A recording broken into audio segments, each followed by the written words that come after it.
what is the actual reason that you guys are trading? This is one of the main questions that I ask a lot of people when, they first inquire about my mentorship. And the reason is because that is what will make or break you within trading. The why. The why is the biggest question that you can ask yourself when you're taking trades. So like I said, I ask all my students before they enter my mentorship, what is the reason for their trading? Is it to, reach financial stability? Is it to, pay their bills, pay debts?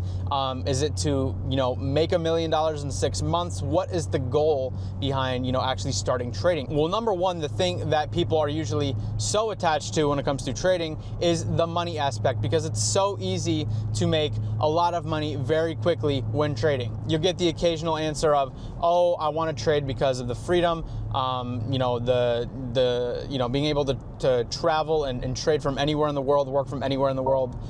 That's usually very appealing as well. And then so once you start trading, you usually find it's actually insane. If you really think about it, the mindset that traders have when they first start trading is the mindset that profitable traders have. That kind of emotionless, no expectations, really just executing, like simply executing. That mindset is literally the mindset that you're supposed to have when you're placing trades. But dumbing it down even more, what is your guys' actual reason for placing trades? And the reason I ask this is because I am sure that there are people last week who ended the week on, let's just say Friday, who ended the week blowing their funded accounts, blowing their evaluations, and then coming into this week, the only thing that they're trying to do is make back their losses and get back to the point that they were at before they suffered the loss. And this is what will kill you. This is what will rinse you of your money. This is what will take you out of the game before you are ever going to reach any sort of profitability. And so one of the main points I want to make in this video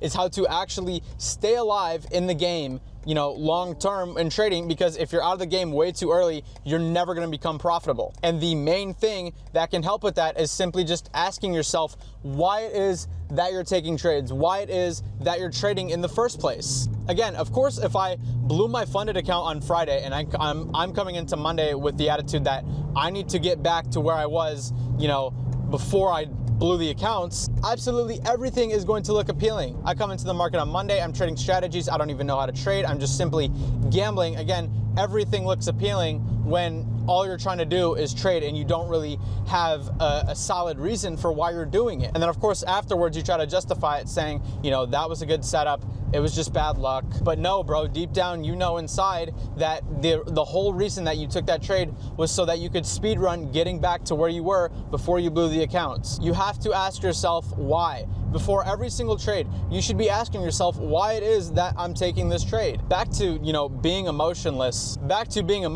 Why is my face blue? But this morning was CPI, and it was probably the worst CPI that I have ever been a part of, that I have ever traded. I bought 5 fresh zero plan accounts with Alpha Futures and blew all 5. But you know what I did before I bought the accounts, before I, made the decision that I'm going to full port CPI? I accepted the risk that was on the table. Well, I was completely fine with blowing the 5 accounts that I had bought, and so I was accepting of the risk. If, because CPI does work like 90% of the time, if for some reason I was, to blow those accounts on CPI, I would have been completely fine with it. And that's what happened. And I did not let it affect, how my day went or how my trade went in the New York AM. Literally an hour later after CPI, I got back on my Top Step and Lucids, the fundeds that I already have, and I've been trading for a long time now, and I traded them like absolute normal. I did not let the loss of CPI affect how my trading goes, because that just makes no sense. Why? Because again,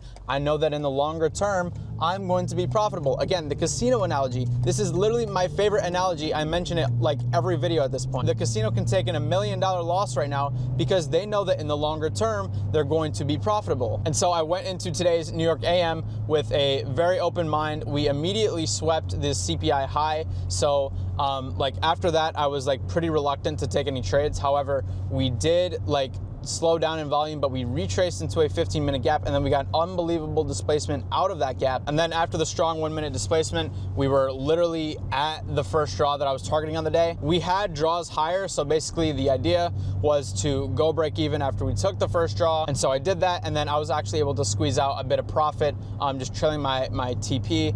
We didn't actually get the full TP, but again, like I trailed my TP because I was up like 50, 60 points in profit. Anyway, that's besides the point. I won my trade today, but it wasn't because I was trying to make back my losses from CPI. Why? Because I was willing to accept the risk of CPI if it were to go south. And yes, it's a lot easier said than done, but guys, when you actually taste that little bit of profitability, I guarantee you guys are never gonna wanna break your rules again. There's this kid in my Discord who is currently on his way to a 5-figure payout. But the biggest problem that he had was over trading and blowing accounts, and he struggled for a long time getting past the evaluation stage. Well, he eventually passed a set of evals, and he actually had he ended up getting like a $3,000 balance on his funded accounts. He was actually payout eligible as well, and he did not take the payout, and he ended up blowing those accounts because, again, he tried to rush the process. He wanted a 10K payout literally today, and so he rushed the process and he ended up blowing those accounts. So what comes after blowing those accounts? He buys more evaluations and he tries to get back to the point that he was at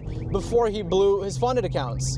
And so he's just full porting after full porting, and none of it is going right. So he's just losing hundreds and hundreds, if not thousands of dollars, just full porting sets of eval, and he's just putting himself in such a massive amount of debt simply from over trading, telling himself that setups are better than when they actually are. Because again, what is his why? His why, the reason for him taking those trades is to, again, get back to the point that he was at before he blew his evaluations and fundeds. So he takes loss after loss after loss. And so now we're at the point where we are today, where he's just like, okay, I'm going to stop being an idiot. Let me take the evaluation slow. And so he eventually ended up passing those evals, and he currently has a $2,000 balance on his funded accounts. And so, bro, it literally is on his way to a 5-figure payout. I'm hoping that he gets it, but I promise once he tastes his first bit of profitability, he will never break his rules again. Sometimes it is just about getting that first one to really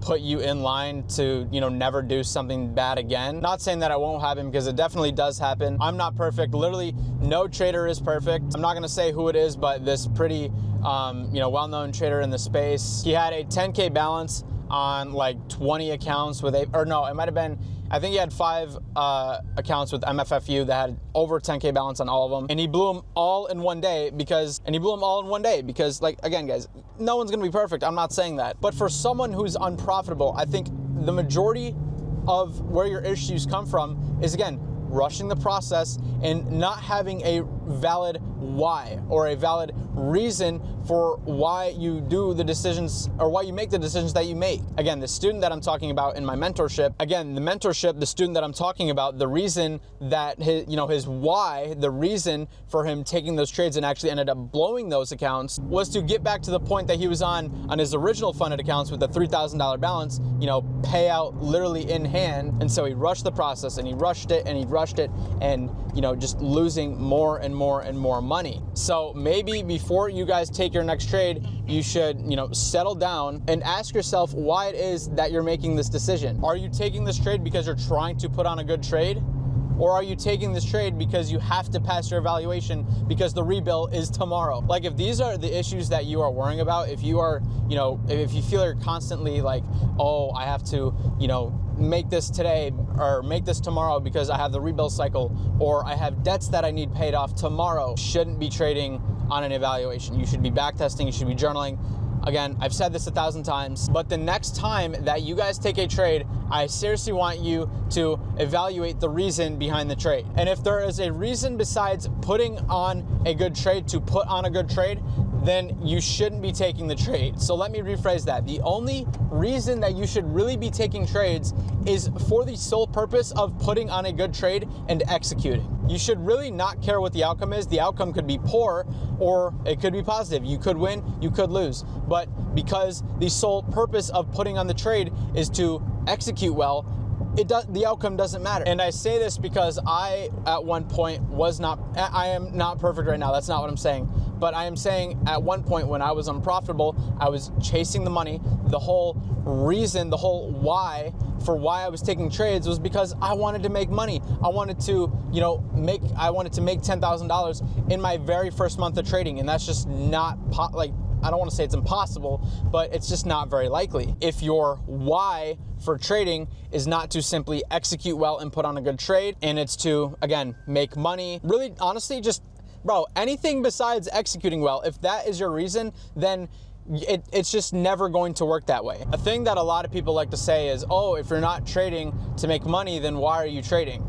And obviously, yes, like the long-term goal, the goal that everyone has, you know, when they start trading is to eventually make it their full-time income. Like I would assume that's why you trade in general, is to, you know, eventually make a lot of money and to make a sustainable income from trading. Like that is the ideal scenario for everybody, which is fine. But as soon as you start letting your actions on the charts be influenced by the amount of money that you have to make, you know, again, whether that's evals or fundeds that you've blown in the past, or if it's a debt that you need paid, or just the want for money in general, you are not going to succeed. You are not going to be profitable. The sooner that you guys put the money aside, figure out a valid why, and have the why for why you're actually trading be for the sole purpose of executing well and putting on a good trade. Until you are able to do that, you will stay unprofitable for as long as it takes for you to put the money aside. And so that's gonna be it for this video, guys. I appreciate you for watching. Let me know how you guys like this car style.